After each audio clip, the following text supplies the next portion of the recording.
Well, if you commute on Interstate 90 through Spokane, you're going to see multiple changes along the corridor next week. Starting Tuesday, 5 more newly installed ramp meters will go live in the morning and in the afternoon. KREM 2's Amanda Rowley explains how they work and why they are expected to make I-90 safer. Amanda, what's that? Those are the stoplights for the new ramp meters as you get onto I-90. Is Hamilton the only one? Actually, no. There's one already live at where Highway 195 merges onto I-90, but actually starting next week, 5 more new ones like the Hamilton one will go live. Here, let me explain what they look like. Not all 5 new ramp meters will activate on the same day. WashDOT is using a phased approach to turn them on each day. On Tuesday, the Walnut Street and Monroe Street eastbound ramp meters will be the first to go live.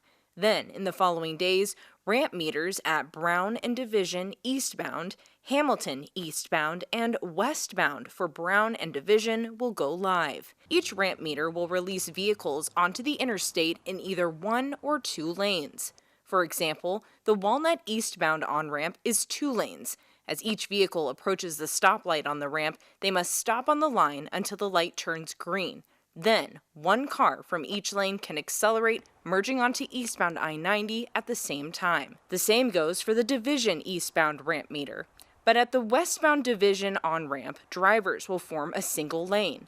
There, the ramp meter will release 2 vehicles per green light. Drivers will also form a single lane at the Monroe Street eastbound on-ramp, but this ramp meter will release 1 vehicle per green light onto I-90. The reason why the DOT chose to put in ramp meters is not primarily for congestion, but it's because this corridor from the top of the Sunset Hill at US 2 to Broadway was identified as a high collision corridor. So a lot more accidents than what is anticipated for a corridor of similar type. The ramp meter at Highway 195 merging onto I-90 went active 2 years ago. It is already successfully reducing collisions in that area.